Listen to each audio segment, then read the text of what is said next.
сонсогчдоо яг одоо та давтагдчихгүй подкастыг сонсож байна. Манай подкастыг сонссноор давтагдчихгүй сэдвээр давтагдчихгүй зочдтой оролцогчдын маань давтагдчихгүй үзэл санааны талаар сонсох болно. Ингээд багч олон мэдлэг мэдээлэл өгөх зорилготой мөн түнчлэн өөрийн давтагдчихгүй зан чанар юу вэ гэдгийг тунгаан бодох цагийг өгөх зорилготой хэвдэж буй манай подкаст нь тавтай байна. Энэ удаагийн дугаараар давтагдчихгүй сэдв, зочин, үзэл санааны юун дээр нь төвлөрч ярилцсан гэж бодож байна. Хамтдаа сонсцгоё.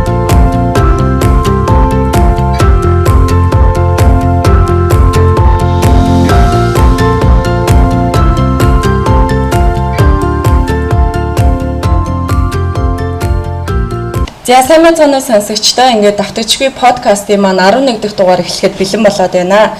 За өнөөдрийн дугаараа эхлэхээс өмнө бас бяцхан оршил хэлье гэж бодлоо.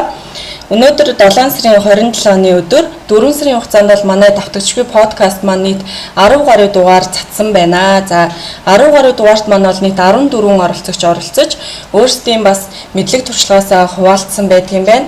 За бас магадгүй өнөөдрийн дугаар маань анх удаа сонсогч байх юм бол бас өмнөх дугааруудаасаа товчхон бас танилцуулъя гэж бодлоо. Хамгийн анхны дугаарт гэх юм бол Япон улсад бас амжилттай суралцж байгаа нэгэн оролцогч маань оролцсон. Япон улсад хэрхэн одоо амьдарч байгаа болон хэрхэн тэтгэлэг авах талаар мэдээлэл өгсөн бол дараагийн дугаарт маань эко амьдралыг эрхэмлэгч нэгэн бүсгүй маань оролцсон байгаа. Эко бүтээгдэхүүн хэрэглэдэг. Ер нь Монголд маань эко үзэл хэрэг дэлгэрж байгаа талаар биднэрт мэдээлэл өгсөн байдаг.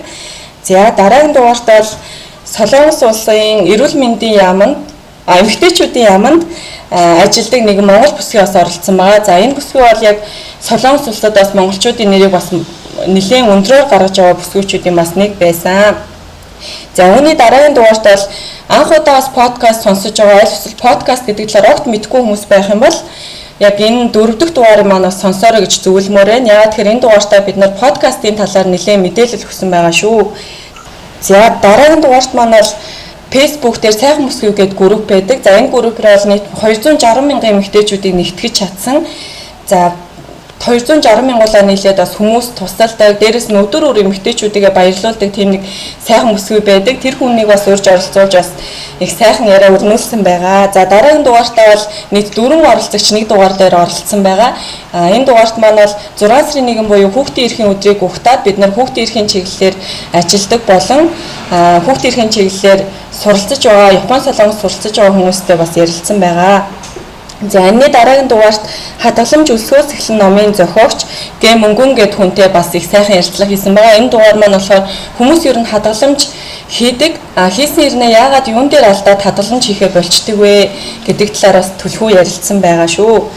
За дараагийн дугаарт маань бол бас Англи улсад амьдардаг Оргил гээд нэгэн залуу урьж оролцуулсан. Маш олон хэлийг бас хичээнгүйлэн суралцдаг. Түүнээс гадна маш олон талын мэдлэгтэй учраас бас энэ дугаарт маань нэлээд чимэг болж өгсөн. За энэний дараагийн дугаарт 2 жилийн дотор 17 орноор аялж чадсан Энжи гэх нэгэн эмэгтэйгээс урьж оролцуулсан байгаа. Бас аялын талаар маш сонирхолтой ярилцлага болсон байгаа шүү. За хамгийн сүүлийн дугаарт маань буюу миний мэдгүй бас салбаруудын нэг болох компьютерийн шинжлэх ухааны чиглэлээр ярилцсан их сонирхолтой дугаар болсон байгаа. Гэх мэтчлэн ингээд компьютер байд юм уу, за эрүүл мэнд гэх мэт маш олон чиглэлээр бас ярилцсан подкастууд маань хийгдсэн байгаа. За өнөөдрийн дугаар ч гэсэн бас маш их онцлогтой. Яагаад тэгэхээр өнөөдрийн дугаар маань 2 дахь удаа би бас оролцогчоо урьж байгаа. Өмнөх дугаараас миний одоо буруугаас болоод дугаар маань бичигдээгүй, дунд бичигдээгүй улмаас ингээ 2 дахь бичигдэж байгаа. Тэгэхээр миний урилгыг бас 2 дахь хүлээж авч байгаад бас маш их баярлж байна. Ингээд оролцогчоо танилцуулъя. За өнөөдрийн дугаараараа спортын хөтлөгч хийж байсан, спорттой салшгүй холбоотой за залуу үеийн төлөөлөл болсон амгалангаа урьж оролцуулаад байна. Сайн байна амгалан. За сайн хонгороо орой мэнд хүргэе. За баярлалаа. Урилгыг маань 2 дахь удаа хүлээж авсандаас их баярлалаа. За зүгээр. Би ч одоо өөрөө хөдөлгөөнд ажилладаг хүн болохоор хэлж хэлжсэн болохоор иймэрхүү дахин бичих одоо хэд нэгнээс шалтгааллахгүй алдаа гарах тиймэрхүү маш сайн ойлгомжтой учраас ямар ч асуудал алгаа гэж. За баярлалаа. Гэхдээ цаг гаргана гэдэг бол нөгөө гадаадд амьдарч байгаа бас их хэцүү байдэн шүү дээ, тий. Тэгэхээр миний хувьд бол бас их баярлж байна. За тэгэхээр амгалангийн маань хувьд Австралид гэр бүлээрээ сураад ажиллаад амьдарч байгаа, тий. Тийм. Би бас подкаст бүрээрээ ерөнхийдөө ихэнх төсгөлд ер нь тогтмол нэг асуулт асуудаг л да. Гэхдээ энэ удаа асуухтаа илүү амгалантайгаа холбоод ер нь давтагдчихгүй гэдэг үг спорттой хэрхэн холбогддог бол гэдгийг асуумаар байгаа байхгүй юу? За давтагдчихгүй гэдэг үг бол спорттой бол бүр хамгийн гоё тохирч холбогдно гэж би бол боддог. Яагаад гэвэл спортын бол торгон акшн болгон мөч болгон тэр чигтээ давтагдчихгүй байдаг. Тэгээд давтагдчихгүй байгаа байдал нь давтагдчихгүй тэр мөчүүд нь спортыг одоо үнэхээр гайхалтай бидэнд хязгаарч мартагдчихгүй болгож өгдөг. Тэгээд ер нь бол одоо ингээл эргээд санахад манай одоо хөлбөмбөгийн тайлбарлагч манай Балжаа хэлдэг хөлбөмбөг ер нь спорт бол түүх юм а гэж. Түүхийн бүх эргээд энэ цаг мөчүүдийг харж хагаад тэр тоглогчийн гол оруулсан байна уу, гол алдсан байна уу, одоо баярлж байгаа, уйлж байгаа тэр мөч болгон давтагдчихгүй байдаг. Тэгээд тэр давтагдчихгүй тэр дурсамж болгоно л хүнд айгуу гоё тийм гоё мэдрэмжийг үлдээж мартахгүй байж үлдээдэг. Тэгэхээр бол спорт дээр бол ер нь спорт давтагдчихгүй гэдэг хоёр баг холбоо үг юм шиг л. Баг л одоо санагдаж байна надад. Яг үнэ.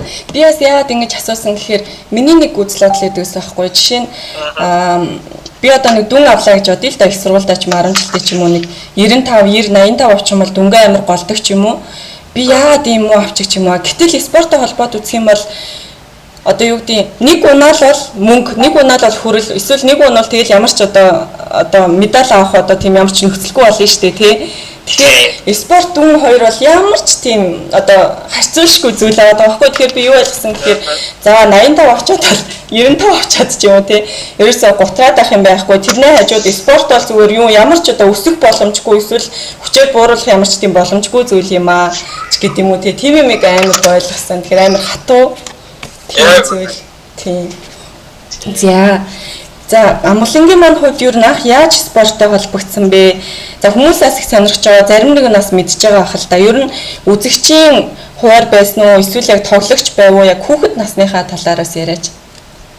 За миний хүүхэд нас юу төмөр замд өнгөрсөн.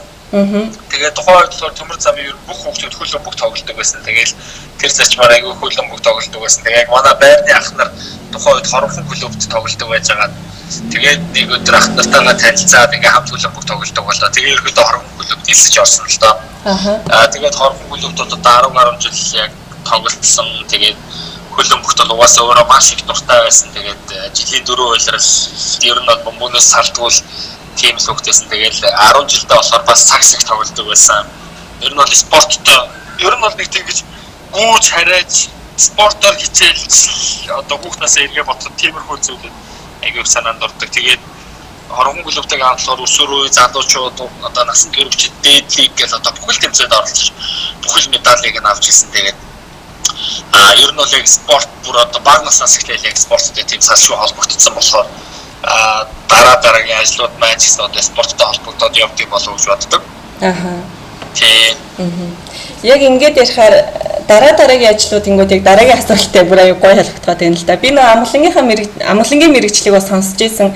Яг ингээд SBS телевизэд хөтлөгч хийдгээр нэ үндсэн мэрэгчл нь бол шал өөр гэд тэгжсэн тий.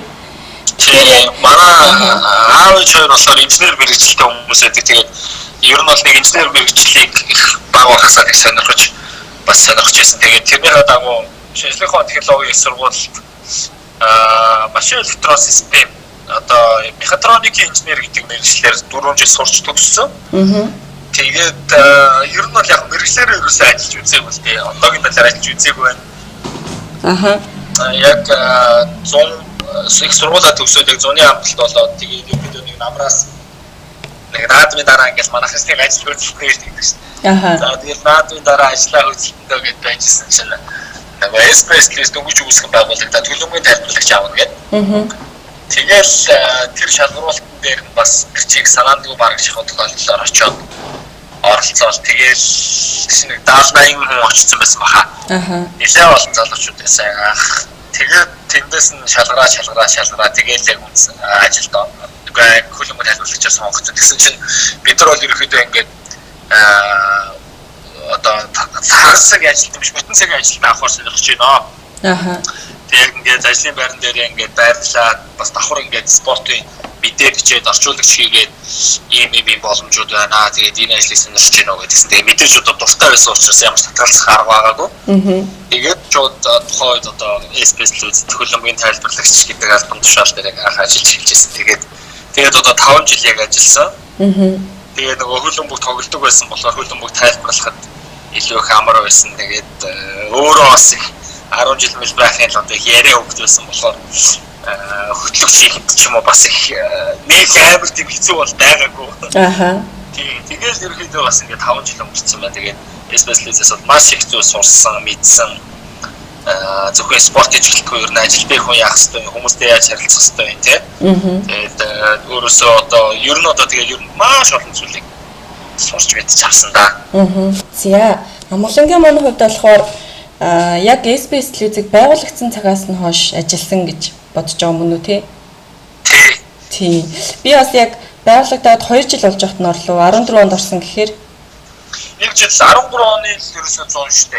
Тийм үү. Тэгвэл би нэг 10 сарын дараа ч юм орсон юм байна л та. Тэгэхээр анхнаас нь ажилласан хүн гэдэг бол бүр эхнээс нь ахвал бүх зүйлийг мэддэг хүмүүсийн нэг байгаа. Тэгэхээр миний мэдхийн амгалан бол яг намайг ажиллаж байгаа хугацаанд хөтлөгчөөс ахуулаад уран бүтээлийн албаны дарга хүртэл бас дэвшиж ажиллаж чадсан тийм хүн байгаа. Тэгэхээр энэ хугацаанд ер нь ажлынхаа бас одоо сайхан дурсамжууд гэдэг юм уу те ер нь энэ хугацаанд ажиллахад яг ямар байв бэрхшээлтэй зүйл ер нь байсан болов уу энэ талаараа суулцал. Ер нь телевизэд ажиллахын сайхан нь яг юу юм бол? Тэгээд бэрхшээлтэй зүйлээс нэхлээд ярил одоо тухайн үед айгүй бэрхшээлтэй санагддаг байсан боловч одоо ингээд эргээд харахад ерөөсөө бэрхшээл биш байж л гэдэг. Жишээлх юм бол нөгөө нэг хөлбөмбөгийн тайлбарлагч хүн чинь нөгөө Европын хөлбөмбөгийн болж байгаа тоглолтуудаас цагийн зөрүүнээс хамаараа дандаа Монголд шөнө тоглолтууд болдог. Тэгээд бид нар чинь нөгөө нэг яг шөнийн нойр гэдэг бол ер нь хамгийн чухал. Тэгээд шөнө нэг 7 хоногтой нэг хамгийн багадаа 2 ингээл 3 4 удаа дандаа шөнийн тайлбар очиж хөдөлж тайлбарладаг байсан. Тэгээд өвөл одоо манад ч өвөл аягүй хөдөлж штэ. Тэгээд нэг 2 сарын сүүлээр чинь авралын яг хасагдсан шатны тоглолтууд болдог. Тэгээд 2 сар 3 сар өдөр яг шөнө босоод одоо ажил дээр очиад тэгэл тоглолтоо тайлбарлаад үүрийн 6 гэж бусаад гэрлөө очиод явах. Тэр бол бас одоо аимшигтай тэр бүгд гэж амар өдрөөс тэгээд одоо ингээд бодоход бол нэг тийм сүртэй бэрхшээл бас байгаагүй байж тэгээд цагийн зөрүү дуртай байсан учраас тэр болгоныг бол давж ирсэн. Тухайн үед бас ингээд олон давтагдаад ирэхээр бас жоохон хэцүү санагддаг байсан. Тэгээд одоо бодоход бол бэрхшээл биш байж мэдээж сайхан зүйлүүд ерөөсөө маш олон байдаг. Яг одоо тэр бүр дэлхийн хамгийн одоо шилдэг спортын төрлүүдийг ингээд яг оргил тэр яг шууд лайвтэй ингээд шууд явж байгаа тэр ингээд хүмүүсийг тэрийг ингээд хүргээд түүчээлээд ингээд мэдээлэл өгөөд ингээд гэдэг бол маш сайхан. Тэгээд хамт олноороо бас ингээд бөөнөрөө нэг том ажлын ард гарах, нэг том улирлын ард гарах. Тэгээд тэр мэдрэмжүүд бол үнэхээр гоё л доо. Тэгээд ер нь бол дуртай юмаа хийж исэн болохоор одоо ерөөсөө тийм ажилтгүй байсан л да. Жишээлбэл одоо ямар нэгэн одоо өөр компани банкнд ч юм уу эсвэл одоо өөр одоо уулуурхаад дээр ч юм ажилладаг гэсэн мөртлөө хөлбөмбөгт дуртай залуу байлаа гэж бодлоо. Тэр залуу ажил дээр шууд ирчээл нөгөө өнгөрсөн шөнө болсон тоглолтын таймыг одоо компьютер дээрээс үзнэ гэдэг бол бас нөгөө ажлын байрны үед ёслоогүй хэрэг болчих штеп. Тэгэхээр би бол ажил дээр очингуудаа шууд өглөө очиод нөгөө өнгөрсөн шөнө болж өнгөрсөн зарим үзээгүй тоглолтуудаа шууд үзээл тэн дээрээс нөгөө дараагийн нэвтрүүлгүүдээ хийдэг байсан болохоор тэгээ суудаг байсан. Тэгээд тэр нь болохоор миний ажил байсан гэж бодохоор амар одоо болохоор амар гой санагдаж байна. Тэгээд ер нь сайхан зүйлүүд маш их байсан. Нэг хүмүүс хоббигоо ажил болгоод яана гэдэг яриаг тэрэнд болоод байгаа шүү дээ. Яг л тэр ажилтэй. Яг үнэ. Тийм дээ. Тэгээд миний бас харж байхад нэлийн орнууд нэлийн олон гадаадын орнуудаас их аялсан баха тий. Энэ талаараас юм. Тэнийх олон орноор аялаагүй одоо нэг 10 дотор л байгаа. Гэхдээ ер нь бол гайгүй явсан. Тэгээд одоо бол өөртөө зорилго тавьчихад байгаа шүү дээ. Жилд бол хамгийн багадаа 2 улсаар аялах гээд. Тийм. Тэгээд ерөөсөө ямар ч ажилтай байсан одоо өөрийнхөө тэр нөгөө аялах яг тэр тухайн таргетаа хүрч чадах юм бол тэгээд шууд ажил бусад юмнуудыг яг хоошин тавьж байгаа л аялахгүй бол нөгөө за энэ ажлыг дуусгаад аялж чи за энэ нэг ажиллагаараа дэрлэгээд ингээд байгаа тэгэхээр ерөөсөө болдгүй юм байна. Тэгээд ерөөсөө жилд 2 улсаар аялъя гэж төлөвлөж байгаа. Тэгээд одоо нэг энэ 10 сартаа багтаагаад 10 сараас өмнө явж ирсэн нэг зүүн Азийн улсаар дахиад нэг гэр бүлээр аялъя гэсэн төлөвлөгөөтэй байгаа. Тэгээд тийм 2-3-аас тэгээд дараагийн нэг 6 сартаа бас Европ руу аялах төлөвлөгөө байна. Тэгээд өөрийнхөө гоё мөрөөдлүүдийг ингэж биелүүлж явж явахгүй бол ер нь бол тэгээд цаг хугацаа айгүй богино учраас одоо жишээлбэл миний мөрөөдөл бол биш нэг Роналдог шүтдэг. Тэгээ Cristiano Ronaldo ч одоо Италид тоглож байгаа. Тэгээ би Испани тоглодог байхад л Мадридд Испанд очиж Мадридд очиж тэр Сантьяго Бернабеу гэдэг цэглэлт хүрээлэнд тоглож ийн үзэндээ гэж өөртөө мөрөөддөг байсан байхгүй юу? Аа. Тэгсэн чинь ерөөсөө тэрийгэ бэлдэж чадаагүй байсан чинь нөгөө хүн маань Алидийн Реал дахь цаг үед дуусаад Италид одоо очсон. Тэгээ магадгүй 1-2 хүлэрлийн дараа Роналдо ингээд зодог тайлбарч магадгүй цаг үед ирсэн байх. Би одоо насан туршдаа харамсах юм хийж гээд байгаа учраас аль болох хурдаа одоо Итали явчих бас юу вэ гэж бодож байгаа. Тэгээд Итали руу өмнө нэг удаа явж исэн. Тэгээд айгүй гоё улс байлээ. Тэгээ ер нь бол аялах нөгөө нэг одоо ингээл өөр орн руу аялал 7 хоног ч байна уу 10 хоног ч байна уу аялал буцаад гэртээ ирэхэд тэр аяллаас бол маш их юм сурдаг юм байлээ. Тэгээ шал өөрөөр бүх юмыг хардаг болчихсон юм байлээ. Тэгэхээр бол ер нь аялж явах нь бол амар хэрэгтэй байлээ. Яг үнэ. Тэгээ түрүү яг яриан дундуурчин харсан. За нэг ийм юм хийчихэл явъя. За яг ингэчээл явъя гэхээр л бүр үнэхээр хойшлоод байгаа. Тэр асуудал яг хүмүүнд. За амгалангаас бас нэг асуумаар байгаа зүйл нь болохоор эргээд ер нь өдий за 20 хэд наслчлаа тий 20 хэд наслахад эргээд ингээм амьдралаа харахад за яг ийм үе дээр их үр бүтээлтэй амжилттай байж тий ийм үе дээр амжилттай байсан учраас ийм боломжууд гарч иржтэй ч юм уу ер нь тэгж бодож ийсэн үү? Ер нь бол жил болгон өөртөө зорилго тавиад тэгээд зорилгоо нөгөө нэг биелүүлээд тэгээд дараа жилд яг тухайн өдөр ч юм уу эргэж хараад тэгээд дахин одоо боддог л доо.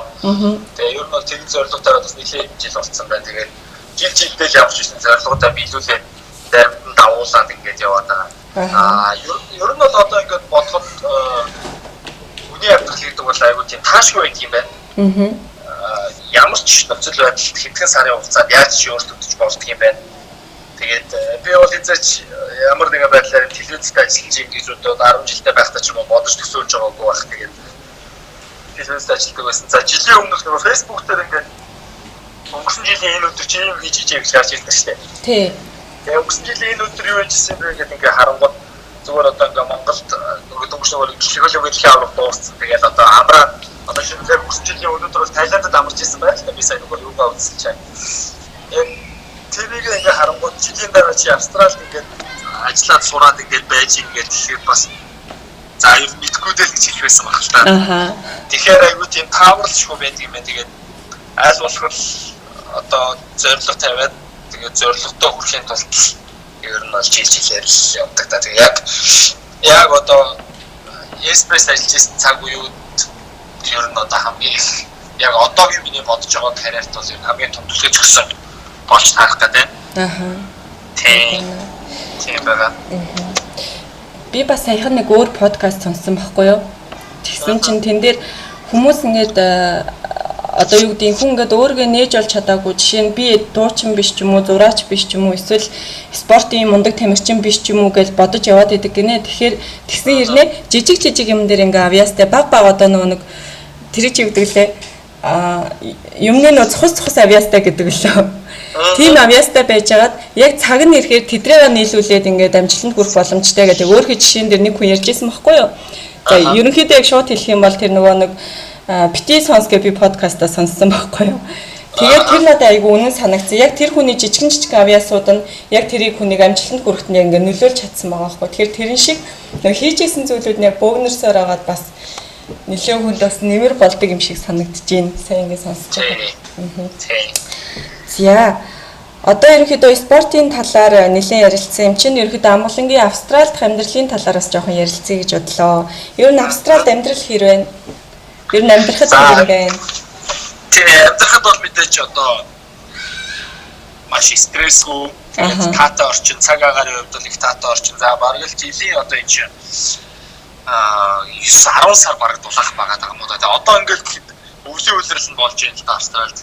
Тэгсэн мөртлөө одоо өдөртөө нэмэх 20 градустай. Тэгээд яг өглөө оройдоо жоохон сэрүүхэн далаа нэг тийм хүүтэн ураацсан байдаг шүү дээ. Тийм нэг сэрүүхэн байдаг ч гэсэн ерөөдөө өдөртөө ингээд дандаа нэмэх 20 градусаас дээш байна. Тэгээд маш сайхан орчинтой, за маш гоё дулаахан, за тэгээд завгүй. За тэгээд шахуу хуваартай. За ер нь бол тэгээд ингэж л товч бүгд тодорхойгоор дүгнж хэлвэл юм байна. Тэгээ бас завгүй шахуу хуваартай байдаг л одоо нөгөө гадаад орн тэгээд би өртөг өндөртэй. Яг. Өртөг өндөр учраас зогсолтгүй хөдөлмөрлөж зогсолтгүй нөгөө ингэж мөнгөн эргэлтүүдээ ингэж сайжруулж нэмж балансаа барьж явах шаардлагатай ийм л орн байна. Яг ингээ хүмүүс ингэдэж шүү дээ. Аялаад өнгөрөхний өөр, яг амьдраад үзэхний өөр гэж тэгдэж шүү дээ, тий. Тэгэхээр Монголтой яг ингээ харьцуулахад бол илүү байхаар байна уу? Ер нь бол мэдээж орчны хувьд ч юм уу нэг тиймэрхүүл байгаа бах л да. Ер нь яг ингээд хэдэн сар амьдрахад ямар мэдрэмж төрж байна? Тий, одоо яг өнөөдрийн байдлаар бол одоо 10 сар болсон байна. Тэгээд Монголтой харьцуулнахээс илүү нөгөө би угаасаа өөрөө одоо манай гэр бүлийн зорилго, миний зорилго бол орчноо нэг солиод үзье тийм. Нэг өөр улсад амьдраад үзье. Тэгээд мэдээж өсөх дэмжих зүйл маш их байгаа учраас, залуу байгаа учраас орчноо сольж үзээд нэг өөр газар амьдраад за тэгээд одоо хэлээ сайжруулъя, мэдлэгээ сайжруулъя гэдэг зорилго тамжийн төрж ирсэн л дээ. Тэгээд ер нь бол одоо яг тэр зорилгот маань яг тань нийцсэн. Тэгээд одоо энэ дэрснээс хойш 10 сар өнгөрсөн байна. Тэгээд маш их зүйл өөрчлөгдөж маш их зүйл бас суралцаж одоо өсөж дэвтсэн байна. Тэгэхээр бол яг л миний зорилго нийцэж байна л да. Тэгээд мэдээж Монголтой одоо харьцуулж ярих юм бол одоо энэ чинь ядчил агаарын бохирдлого. Би ч одоо өөрөө жоох хүүхдтэй болохоор тэр бол надад ерөөсөө маш чухал байгаа агаарын бохирдлого. Тэгэхгүй бол ингээд Монгол ерөөсөө 14 хоноо өвлийн үйлрэлт бол одоо өвчин зовлон тусчдаг. Тэгээд яадаг үлээ. Тэгээд ядчил энд одоо нөгөө замын хөдөлгөөн маш соёлтой оролцдог, бие биендээ ингээ хүлээцтэй оролцдог, дүрмээрээ бүхэн явдаг учраас ядчил зам дээр түгжсэн ч гэсэн тийм стрессгүй түгжирдэг гэх юм уу тийм. Тэгээд тэр мөр хүртэл ингээл бас мэдээж авах шатлууд одоо шал өөр хүчтэй төвшингийн явж байгаа учраас авах шатлууд бол ер нь маш их байгаа. Яг үнэ. За айгуу сайн асуулт асууя. Халуун нь хэр халд юм бэ? Ер нь бол одоо нөгөө 12 сард яг Монголд өвөл болж байгаа үед 12 сар, 1 сар, 2 сард бол аимшигтай халуун болдог юм байна. Тэгээд ер нь бол баг л өдөртөө 40 градусаас буухгүй. Тэгээд зарим газар 47 градус ч хүрч явах шиг. Тэгээд ер нь бол тэгээд тэгтээ яг нөгөө далайн чиглэг өрөөнд сул бас байгаа даа болохоор бөхчмөн бас гайгүй. Нэг бөхчмөн байгаа дээр бас хэцүү байдаг шүү дээ. Тэгээд тэр нас нэг арай гайгүй. Тэгээд тэгтээ ер нь бол их халуун цаг та. Одоо л яг нөгөө өвлийн үйлрэл яг 20 градустай байгаа учраас яг нөгөө яг л одоо яг монголчуудад тагсан цаг байгаа яг одоо. Тийм байна. Би бас ерөнхийдөө нэг амьдрах орчин тухтай байна гэдэг цаг айгуу чухал гэж боддог байхгүй юу. Одоо жишээ нь Солонгост бол би 100 бол бүр үнэн дургу байхгүй юу. Бүр амар халуун, бөхчөм, бүр амар хэцүү. Тийм болохоор хүмүүс ер нь гадагшаа явах юм бол бас ямар нэгэн улс сонгох жоо бол эргэлзээд байгаа бол бас цаг агараа нэлээ хараасаа гэж боддог. Яа тэгэхээр цаг агаранаас олж стресс авдаг. Би болохоор тийм төрлийн юм байхгүй юу. Тэгээд зориуд асуусан. За амгалангийнхын сургуулийнхын талаар ч юм уу хичээлийн талаараас асууж болно шүү дээ тий. Яг ямар чиглэлээр ер нь суралцж байгаа вэ одоо? За хэлний бэлтгэлээ сая 6 сарын дотор дуусгаад тэгээд хэлний бэлтгэл болсон одоо маш шахуу хуваартай өдөр болгон хичээлтэй байгаа гэсэн. Тэгээд энэ чинь нөгөө нэг ажлыг хажуугаар нь одоо гэр бүлдээ цагтсуулаад явж байгаа учраас хэлний бэлтгэлээр маш хурдан хугацаанд дуусгая гэж шийдээд. Тэгээд хэлний бэлтгэлээ хурдан хугацаанд дуусгаад тэгээд одоо маркетинг communication гэдэг чиглэлээр сурж байгаа. Тэгээд ер нь бол одоо Монгол байхдаа бол маркетингийн чиглэлийг бас их сонирхдаг байсан л да. Нөгөө инженерийн мэргэжилтэд ч гэсэн нөгөө телевизийн салбарт ороод харилцааны чиглэл за тэгээ нөгөө телевизийн салбар ч бас чи өөрөө нөгөө маркетинг дээр ажилладаг гэсэн болохоор сайн мэдж байгаа шүү дээ. Яа маркетинг бол ер нь тэр чигтээ айгуу тийм сонирхолтой кейс шүү дээ тийм. Тэгээд маркетингийг бол ер нь айгуу сонирхдаг байсан. Тэгээд ер нь маркетингээр тэг сурч үзэх юмсан гэж бас бодож ирсэн. Тэгээ яг энэ дээр яг тэр нөхцөл байдал айгуу сайхан бүрдчихлээ л дээ. Тэгээ одоо маркетинг communication чиглэлээр бол сурж байгаа. Тэгээд ер нь бол Монголд буцаад очсон ч гэсэн маркетингийн чиглэлээр бас давхар бас ажиллаад үзүүл яадаг юм бол гэсэн бас зорилго байгаа л да. Аюу гоё мэргэжил сонгосон байгаа даа. Тэгээ бас сонсож байгаа хүмүүс магадгүй за Австралид суралцахыг хүсдэг хүүхдүүд байх юм бол жоохон орчин талаас нь сургуулийн орчин талаас нь тий жоохон танилцуулаад өгвөл ер нь хичээл заах арга барилнаас ямар юм бэ? Хэлний түвшний мэдлэг бас ямар байвал зүгээр юм бэ? Энэ талаараас зөвлөгөө өгвөл.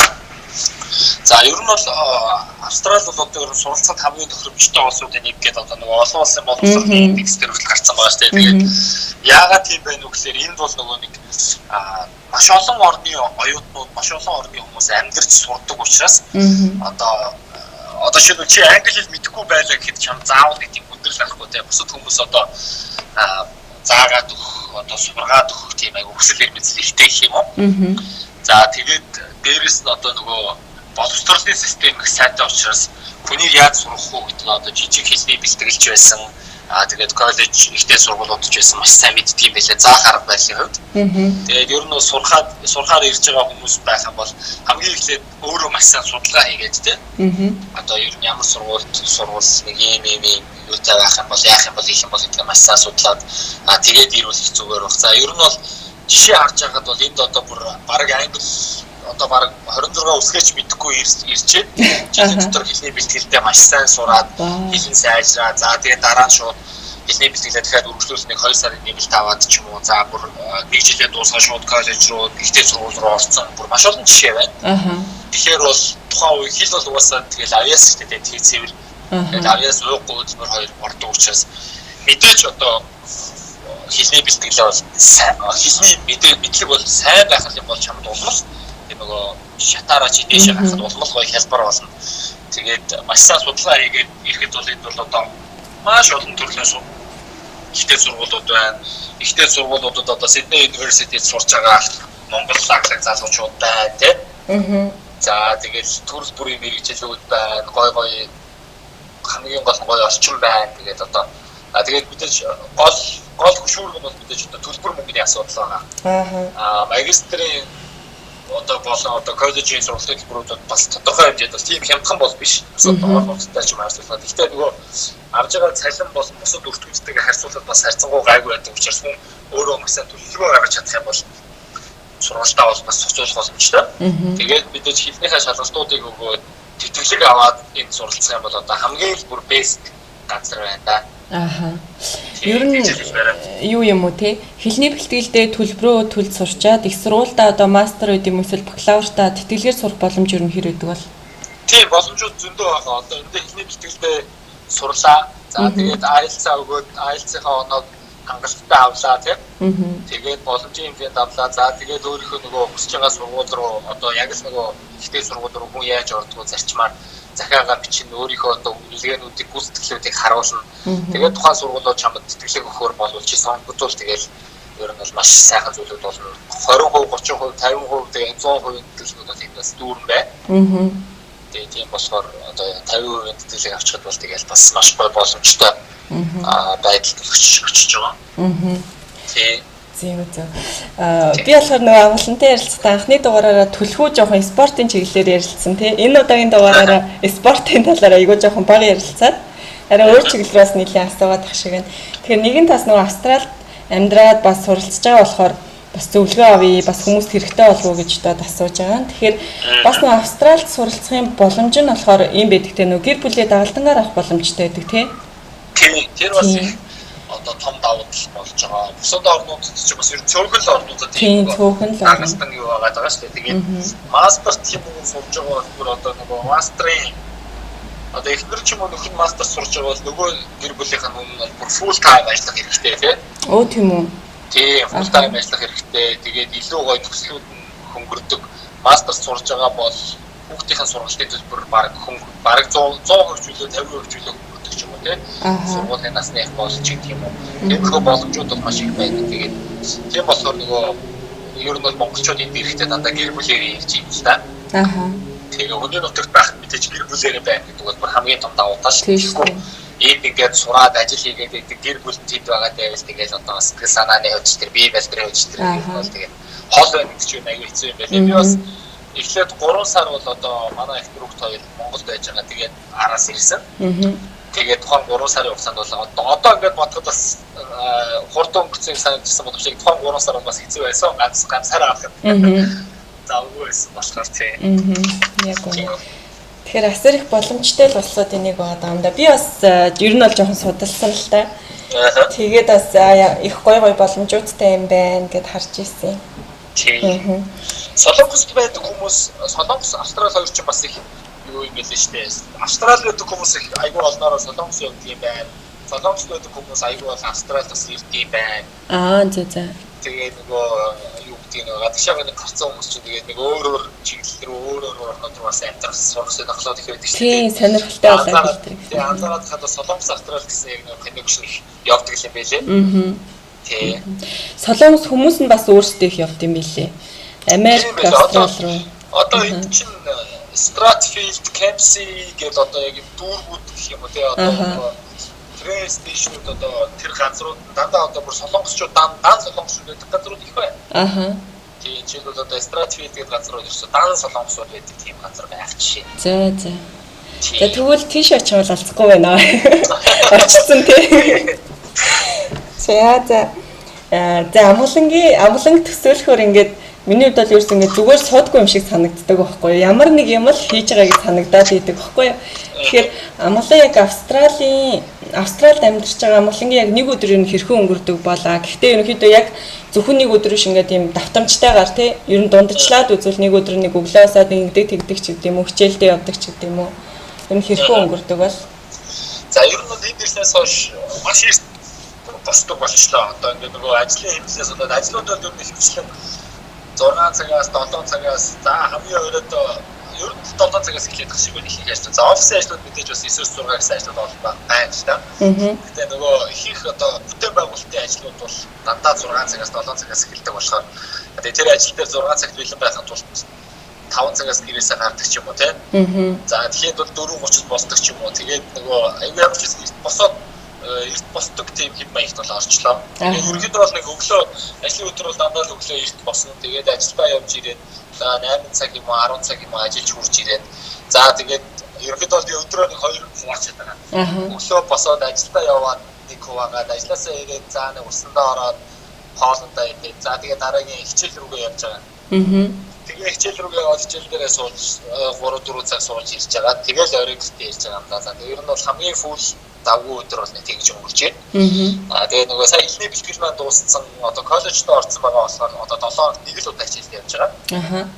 Тийм болохоор нөгөө гэр бүлдээ цаг зарцуулах, өөртөө цаг зарцуулах боломжууд маань илүү нэмэгдээд ирж байгаа.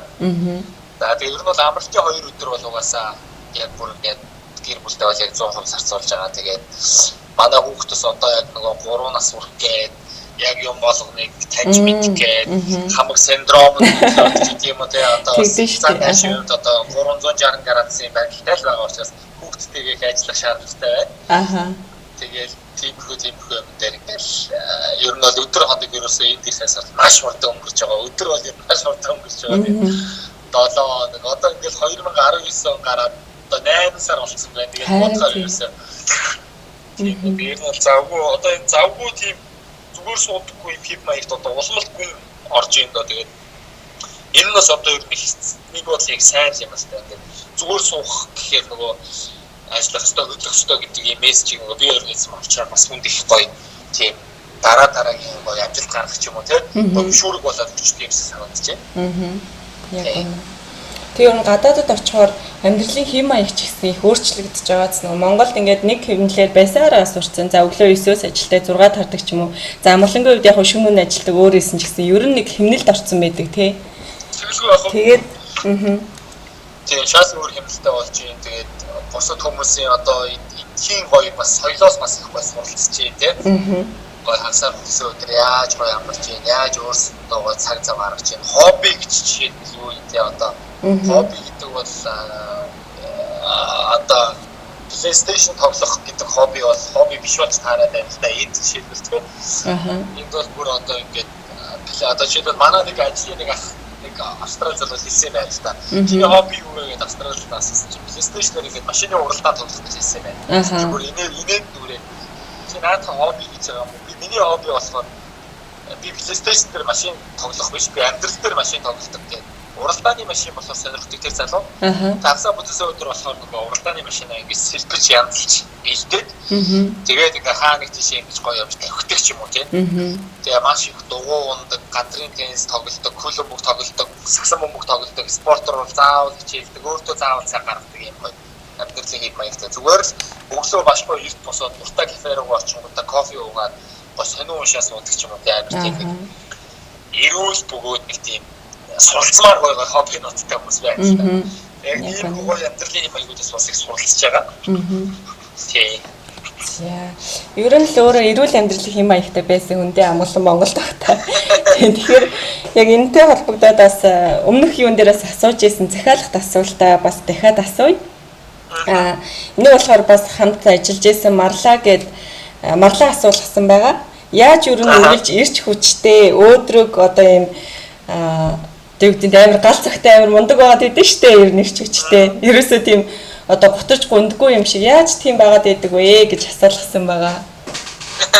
За баярлалаа. Тэгээд ерөөсөө нэг аав ээж хүмүүжил төлөвшөл одоо нөгөө тэр их нөлөөлт юм болов гэж боддог штэ. Тэгээд манай аав ч ерөөсөө ингээд өглөө босоод цахлаа усаж байхдаа дуудуулаад тэгээд өглөөний цайгаа кофег найруулж байхдаа дуудуулаад ингээд айгүй өглөөг гоё эхлүүлдэг хүн байсан л та. Байдаг л та. Тэгээд нөгөө аав ээж хоёр маань тийм амьдралын баяр баясгалын их сайхан хүмүүс байдаг учраас надад ч гэсэн тэр айгүй гоё одоо тасаж шингэж үлдсэн гэж боддог. Тэгээд өглөө босоод нөгөө нэг ууралж босоод биш гоё ингээс инээгээс босоод тэр өдөр айгүй гоё бүрт юм шиг санагддаг шүү дээ. Тэгээд ер нь л нөгөө нэг тэр аав ээж хүмүүжил их гоё нөлөөлсөн гэж бодож байна. Тэгээд жижиг юмнаас ч гэсэн гоё нэг тийм эрэг юм ийм олж харах юм бол тийм. Заавал нэг тийм готроо тах шаардлагагүй тэгэл гоё цоглог. Ерөөсөө би ингээд намайг нөгөө нэг ингээд заримдаа би ингээд нэг жоохон чимээгүй болчдаг үе байдаг байхгүй. Тэгэнгүүт л хүмүүс одоо чи яатсан юм бэ? Уг би яг нөгөө бараг л нормалны хүний байдгаар л байгаад байдаг. Нөгөө байнг ингэж юм ярьж инээж хөвчлөж явдаг болохоор заримдаа нэг жоохон ингэчгүүд л чи яатсан юм бэ гэдэг. Тэрнээс бас их бодож ирсэн л та би ерөөсөө тийм boring байж болохгүй байна гэдэг. Огийн нөгөө хүмүүс чамаа яг тийм гэж төсөөлөд авцсан. Яг тиймэр чи мэдээд байгаа байхгүй юу? За. Дараагийн асуулт маань болохоор хоёулаа зүгээр нэг зүйл ингээд төсөөлөд үзье л да. 1919 он гэхээр нэг 100 жилийн өмнө байгаад байгаа шүү дээ. Тэгэхээр тэр үеийн монголчууд за одоогийн үеийн монголчууд гэхээр 2019 яг бидний үе. За яг 100 жилийн дараа 2119 он гэхээр бид нар байх уугүй юу гэдэг л үе байгаа шүү дээ. Ер нь бол баг байхгүй байх 100 жилийн дараа. Тэгэхээр ингээд би зүгээр ингээд бодож үтсэн байхгүй юу. 100 жилийн өмнөх энэ үе 100 жилийн өмнөх тэр үе одоо түүх болоод үлдсэн байгаа шүү дээ. За бидний өвөг дээдс ингэж амьдардаг байсан байна. Ийм зүйл хийж бүтээдэг байсан байна гэж зүгээр нэг үлгэр болоод өнгөрцөн магадгүй жоохон хачаан харагддаг ч юм уу тий. Тэгвэл чи яг одоогийн амьдарч байгаа энэ үеэсээ эргээд 100 жилийн хойно чиний үр хүүхдүүд чинь хүүхдүүд харахад бас юу чинь илүү дурсаасай юугаа илүү түүх болон үлдээх хүсэж байна. Одоо чи өөрөө чи бас түүх болж л үлдэх хүний хүмүүсийн нэг байгаа байхгүй юу? 100 жилийн дараа гэж бодохоор. За тэгж байх ер нь бол өстой гоё асуулт байна. Өстой бодож үзэж байгаагүй асуулт байна. Миний хувьд бол одоо өөрийгөө ямар дурсагтаасаа гэж хүсдэг байх гэхлээр маш тууштай. Тэгээд ер нь бол одоо гэр бүлийн тэр үнцнийг гэр бүлийн бат бөх байдлыг маш сайн харуулсан хадгалсан тийм. Тэгээд тууштай бөгөөд тийм одоо бат бэх тийм байдлыг бол одоо маш сайн суулгахыг л одоо өөр хүүхдтэй болон одоо гэр бүлтэй тэрийг л агуулж ярьдаг шүү дээ. Тэгээд одоо яг энэ 2019 он ч юм уу яг одоо энэ цаг үеийг ингээд бодохоор бид нар бол яг энэ нөгөө технологийн асар өндөр хурцтай ийм цаг үеид амьдарч байна л да. Тэгээ бараг 100 жил гэхээс илүү бараг 10 жилийн дараа хэдэл бараг бид нар 2019 онд бид нар ингэж ирсэн гэхээр 2029 онд очичоод төөх тийм байсан юм уу, тийм хоцрогдмол байсан юм уу, тийм шин байсан юм уу гэдэг юм уу тийм. Бараг тэгж бодохоор тэгэхээр бараг 100 жилийн дараа гэхээр бол бүр бараг 10 хэрэгцсэн ч юм уу нөхцөл байдал байх таа. Тэгээд миний хувьд бол би одоо зүгээр л нэг амар миний одоо амьдралын гол зорилго бол тийш нэг амар том байшин амьдрал амар л машин унахтай гол биш зүгээр л маш энгийн бөгөөд ирүүлтэй тэгээд энгийн тийм гой бат бөх гэр бүлийг бий болгоод тэгээд би ямар гоё ихтэй байлтай ч юм уу тэгээд одоо нэг үлгэр домог ингээд сонсож байхад өвөө маань одоо яг ийм хүн байж үлээ бид нар ийм юм сурсан билээ тэгээд одоо тийм байдаг штэ тэр шиг л тэрийг юу нэг хөсч мөрөөддөг дөө тэгээд яг яаж тусаасаа гэхээр одоо тийм айгүй мундаг тууштай тэгээд гэр бүл гэдэг бол ер нь айгүй тийм их зүйл байсан гэдгийг харуулахыг хүсэж байсан гэдэг Тэрвэс таанаас ядчихсан чи 100 жилийн дараа гэвэл. Ааха. Чамаг яг нөгөө нэг төсөөлөнгөд нөгөө ганган гэдэг үгийг хэлдэж штэ тий. Бүр нэг ингээд амгалангийн брэнд үг болсон. Тэнгүүд манай өвөө ганган хөлбөмбөгийн тайлбарлагч байсан гэж ярих бах гэж бодож байна л дээ. Дээрээс чиний нэг постыг харчаад нөгөө солонгосын нэг хөлбөмбөгч байдсан штэ. Нэг бас нэг алдартай. Би ч нэр нь мэдгүй л юм л да. Тэрэн дээр ганган гэдэг үг хэрэгэлсэн байлуу да. Нэг Роналдо дээр хэрэгэлдэг үгээ хэрэгэлсэн байсан. Тэгсэн чинь би шууд харангуйтай ихлээр Роналдогийн талаар нэг гэж бодсон чинь доор нь шал өөр хүн битсэн бахаар өөр хүн битсэн байна гэмээр гайхсан байхгүй. Ягаад тэгэхээр дандаа нөгөө Роналдо дээр хэрэгэлдэг нэг үг байсан юм аа. Ямар үг байлаа да? Ганцлах ангар гэдэг. Ганцлах ангар тий наавч юм байхгүй. Наавч дандаа нөгөө Роналдо дээр хэрэгэлдэг шүү дээ тий. Тэг санагдаад байна. Тэгээд яг тэгж харж байсан. За би болохоор нөгөө спорт талбартай айгүй бага асуулт асуусан. Тэгэхээр амгалангийн хувьд бас 5 жил яг спортын хөтлөгч хийсэн. Тэрнээс өмнө бас хөл бөмбөгийн тоглогч байсныхаа хувьд бас хүүхдүүдэд яг спортын чиглэлээр хөл бөмбөгийг тоглохыг хүсдэг, эсвэл хөл бөмбөгийн хөтлөгч болохыг хүсдэг хүүхдүүд байх юм бол энэ чиглэлээр бас зөвлөгөө өгөөч гэж хүсмээр байна. Заавал мэрэгжлийн байх ёстой юу? Яах ёстой вэ? За ер нь бол тэгээд одоо ингээд Монголд яг спортын чиглэлээр тайлбарлаж хийж байгаа хүмүүсийг харахаар бараг одоо тэр спортын сэтгүүлч гэдэг нэрээр төгсөж сурсан их ховор ах шиг байна л да. Тэрэл одоо өөр чиглэлийн хүмүүс тэгээд хоббигоо ажилуулсан. Тэгээд яг бусдаасаа ялгаж чадсан өөр зүйлээ сонсдогтой юм хүмүүс харагдчих. Тэгээд энийг дагаад одоо чи шал өөр хүмүүсээр сурчсан гинт спортоор заавал хөтлөөрэй гэж хэлэх хаашаа юм те. Мэдээж одоо өөрөө ямар хүсэлтэй нөхөлтэй зүгээр миний кейсэн дээр харах юм бол би уус инженер мэргэжилтэй тэгээд өөрөө нуур сонирхолтой байсан. Тэрэндээ маш их хөтлөгдсөн, маш их зүйл уншиж судалсан, мэрийсэн тэгээд ажилтдаг байсан. Ер нь бол одоо хүүхд залуучуудтай хандж хэлэхэд бол яг тэр спортын чиглэлээр ер нь одоо суралцъя гэж байгаа бол маш их унших хэрэгтэй. Судлах хэрэгтэй. Тэгээд юмаа мэддэг байх хэрэгтэй. Ер нь бол одоо сүүл дэспециалисттэй ажиллаж байгаа л бид нар нөгөө нэг ажилд ингээд сэтгүүлчлэр ч юм уу шалгаруулж авах гал тэгэнгүүт зүг бичиж чаддгүй тий. Бараг уншиж чаддгүй, бараг өөрийгөө танилцуулж чаддгүй маш олон залуучууд ирж ирсэн. Би бүр гайхаж ирсэн л та. Бараг одоо зарим нь мууис ч юм уу хүмүүлэгт ч юм айгу том сургууль сурдаг мөртлөө бараг зүг бичиж чаддгүй. Тэгээ мэдээ ингээд бичүүлэнгүүт бараг мэдээгээ зүг бичиж чаддгүй, редакторлж чаддгүй, эдитэж чаддгүй тийм хүмүүс байгаа ч тэгээд ядсал тийм биш байгаа ч тий. Айгу зүг бичдэг, зүг одоо уншдаг, зүг үнтэй ярьдаг байвал их зүг юм шиг санагдав. Тэгээд ер нь бол ажилд одоо ингээд авч байгаа ч юм уу хүнийг ингээд харахаар нөгөө ингээд хаалгаар орж ирээд суух тэр хүний ингээд ямар хүн бэ гэдэг нь бараг 20-30 хүн мэдчихсэн юм байлээ. Одоо мундаг сионор захирлууд бол бүр одоо зүгээр уулзахаасаа өмнө тэр хүнийг ажилд авах үгүй гэдгийг шийдчихдэг гэж байгаа байхгүй. Тэгээд би энэ зүг авч явдаг байх хэрэгтэй. Тэгээд уншиж судлах гэдэг нь маш олон чиглэлээр байна. Үнэхээр дуртай бол чамааг юу ч төгсөхгүй шүү дээ. Чи үнэхээр тэр спортод чи үнэхээр хөлбөмбөгч юм уу сагсан мөнгөч юм уу дуртай бол үнэхээр юу ч төгсөхгүй. Тэгэхээр тэр юу ч зогсоохгүй байгаа тэр галан дээрээ тэр галаа маш зүг үрдэж чадсан юм бол тэгээд ерөөсөө зогсолтгүй одоо урагшаа явж болов гэж миний хувьд бол хараад байна л да. Тэгээд хичээл зүтгэл тууштай байдлыг бол угаасаа бүгдэлдэг шагнадаг. Тэгээд нөгөө тууштай хүнийг амьдрал шагнах гэдэг үг гэдэг чинь тийм. Ямар нэгэн байдлаар тэр бол үнсэн одоо тэр чамд бол тэр дүн бол ирж ил таарч шагнах тийм болохоор дуртай амандаа бол чи сэтгэлээс яг харамгүй зүтгэх хэрэгтэй л дээ. Ер нь бол маш олон хүмүүс надаас асуудаг л та. Жоохон хүүхдүүд ингээд яаж одоо спортын хөтлөгч болох уу, яах вэ? Тэгээд ер нь бол ингээд олон төрлийн шалтгаанууд байна шүү дээ. Чи одоо уншиж судлана, тэгээд өөрөө ярьдаг болмоор байна тийм. Тэгээд одоо маш олон зүйлүүд төвчж зүйлүүд байдаг. Тэгээд гой судалгаа хийгээд өөрийгөө хөгжүүлээд тууштай тэрэндээ дуртай байгаад чадах юм бол тэгээд ихгүй бол тааж явахгүй бодож байна. Өөрийнхөө нэр харсч гисэн. Яг үнэ.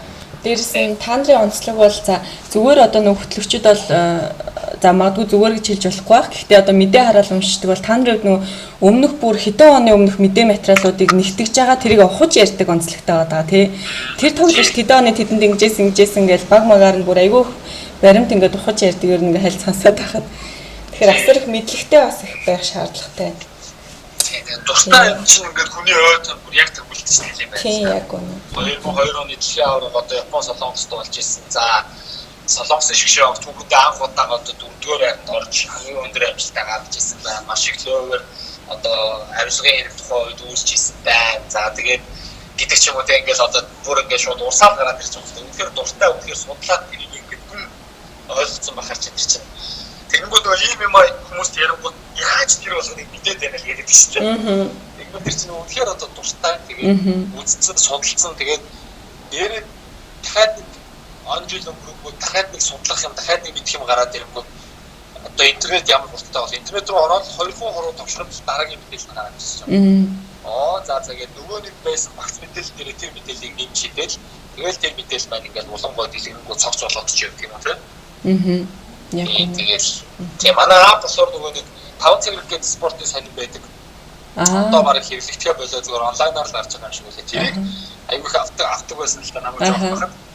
Тэгээ биш нөгөө нэг 5 цагт гээд уншдаг байсан болохоор аюух тийм спортын мэдээллүүдийг түүш харддаг. Тэгээ биш нөгөө гой мэдээллүүдийг ингээд хайчилж тэмдэглэлийн төвтөр дээр нааж маадаг байсан, шкаун дээр нааж маадаг байсан. Тэр нь юу аюух нөлөөлсөн надад.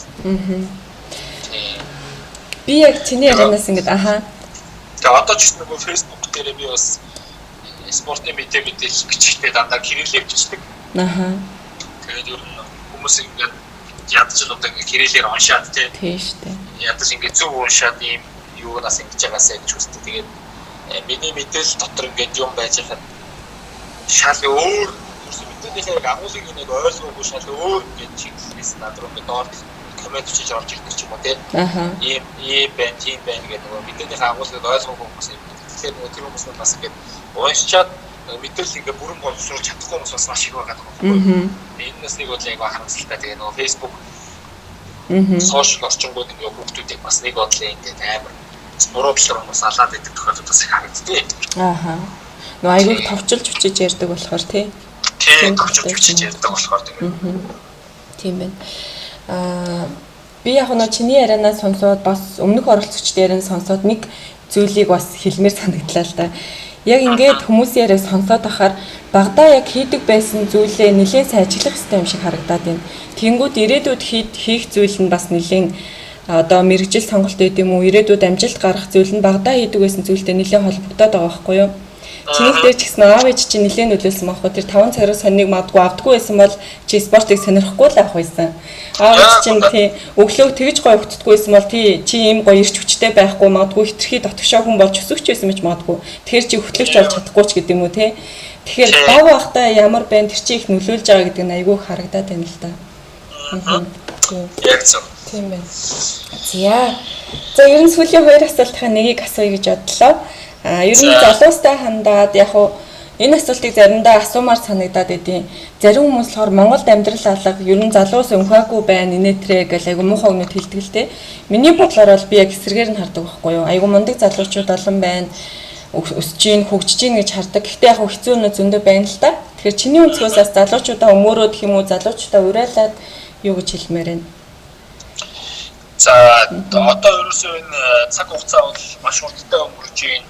Тэгээ залуучууд бол маш хурдан өсөж дэвжиж энэ дэлхийд дахин нэг ингээд харах юм бол одоо хятадууд бол тийм бүр хөгжлийн төвшинг бол бүр дээд төвшөнд нь аваачиж байна. Тэгээд залуучуудаа уриалж хандаж хэлэх юм бол ерөөсөө нэг альва нэг зүйлд нөгөө бити ингэж тууширч энэ л миний зам, энэ л миний боломж, энэ л миний ажил ч юм уу гэж бити хараарай. Маш олон чиний хараагүй боломжууд, чиний уулзах ёстой хүмүүс, чиний явах ёстой газар маш олон байгаа. Тийм болохоор боломжтой бол гадагшаал шиг хайлаарай. Тэгээд их олон гоё юм үзэж судлаарай. Тэгээд нөгөө намайг West-West-Lizээс би West-West-Lizээс гарсан чинь айгүй олон хүмүүс тэгж хийжсэн. Чи яагаад ийм гоё ажиллаас ийм гоё ингэж явж ирсэн? Чи яагаад гарч чи яагаад тэгжсэн?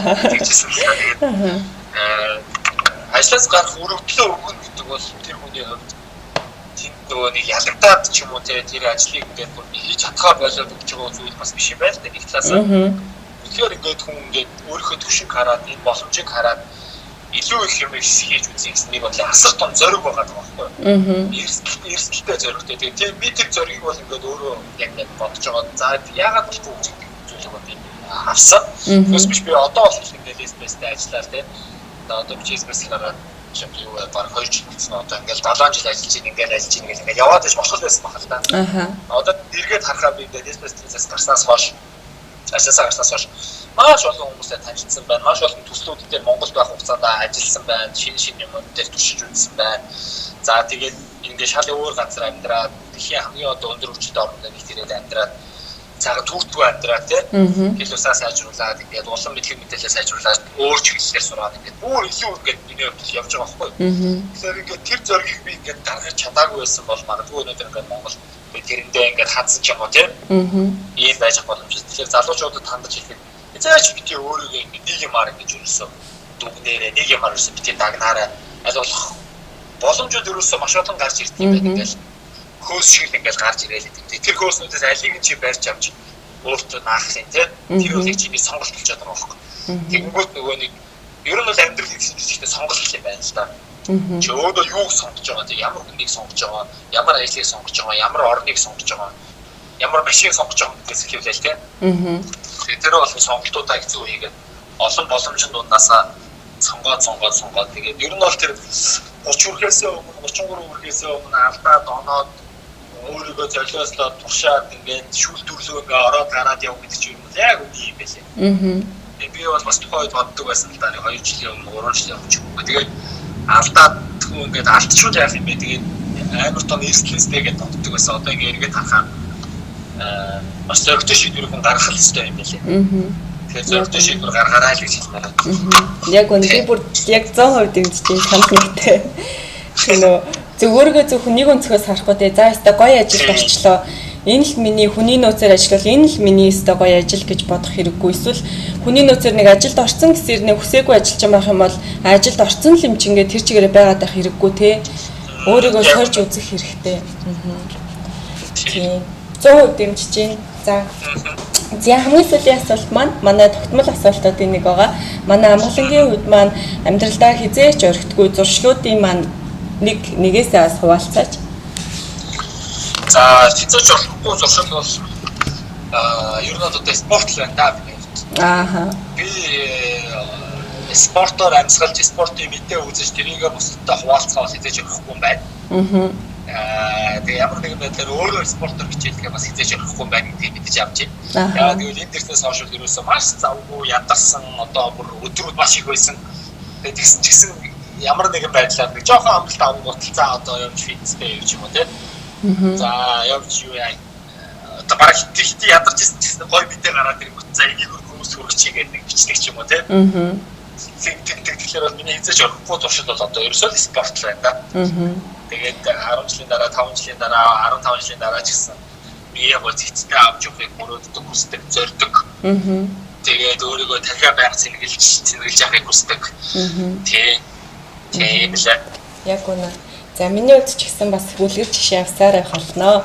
За тэгээ миний яг подкастаа төгсгөл би яг чамд айгуу гоё өрөөгөө төсөжсэн зүйлийг өөрөө хэлчихэж байгаа байхгүй юу? Юу гэхлээр айгуу гоё спортын мэдээллүүдийг хэдий би спортод одоо 100% сонирхолтой хүн биш ч гэсэн ингээд спортуудын мэдээллийг цаг алдалгүй хүргэж яадаг энийг бас тасралтгүй хүргэсээр байгаарай гэж хүсэжсэн. Гэтэл угаасаа хэлчлээ. Тэгэхээр бас өөрийнхөө өмнө тавьсан зорилго гэр бүлийнхээ өмнө тавьсан зорилгодоо бас хүрээрээ дээрэс нь нөгөө эцэг эхийнхээ талаар гоё жишээ дурдсан штэ тий. Тэгээд тэрэн шиг хүүхдээ бас өөр шиг хүмүүжүүлээрэ гэж хүсэн ерөөё. Тэгээд бас миний подкастын маань урилгыг хүлээн аваад 2 дахь удаага оролцсон цаг зав гаргасанд маш их баярлалаа. За маш их баярлалаа. Урьж оролцуулж байгаад маш их баярлалаа. Тэгээд хомбруудаа бас ажлын болон амьдралын гэр бүлийн хамгийн том амжилт аз жаргалыг хүсье. Одоо бид хоёр чинь хамт баруун одоо 2-3 жил цуг ажилласан. Тэгээд цуг ажлын одоо маш харгуй дайч гэдэг. Тэгээд тэрнээс хойш ер нь Facebook-аар хараад яаж яхад одоо солонгостоос хойш маш том амжилтуудыг гаргасан байлээ. Тэгээд ийм гоё подкаст хийгээ, ийм олон гоё юмнуудыг ингээд зохион байгуулж байгаад бол бас их л завгүй ажлын хажуугаар ингээд ийм гоё юмнуудыг хүмүүст хүргэж байгаад маш их баярлалаа. Маш их баярлалаа. Тэгээд гоё өмнөх нөгөө дугаар дээр би хэлчихсэн шүү дээ. Гоё Монголд очиод гоё чи бол магадгүй нөгөө өөрийгөө ингэж гоё нээж подкаст хийж хүмүүстэй ярилцж байгаа юм чи магадгүй одоо бүр телевизэн салбар руу ороод ток шоу хийж магадгүй юм байна. Гоё тийм гоё улам өөрчлөлт гоё бичтэй болоорой гоё болоорой гэж бас өрөөё. Маш их баярлалаа. Тэгээ би нөгөө нэг ганц гэдэг үгийг бас жижигхэн ч гэсэн өөр брэнд болгосон шиг чи одоо тавццшгүй гэдэг үгийг бас айгүй гоё хүмүүс гой хүргэж авч байгаа. Тэгээд хүн болгонд автагдчихгүй шүү дээ. Бүхний амьдрал дээр өрнөж байгаа секунд минут болгонд автагдчихгүй. Тэгээд болгоод автагдчихгүй мөчүүдийг айгүй гой хүмүүс гой хайрлаад мэдрээд автагдчихгүй аз жаргалтай тэгээд айгүй гой мэдрээд автагдчихгүй зовлон ч гэсэн юм бол дараа нь бодолд амттай байгаа байхгүй тийм. Зовж байгаа нь олсон мөнгө ч юм уу, зовж байгаа нь олсон амжилт бол амттай байгаа. Тэгэхээр автагдчихгүй болгоо юм гоё яа. Тэгээд энэ гоё ийм гоё үгийг бас брэнд болгож байгаа шүү баяр хүргэе. За маш их урам өгсөндөөс амгаландаа маш их баярлалаа. Тийм тэгээд бас маш их амжилтыг хүсье. За баярлалаа. За баяртай.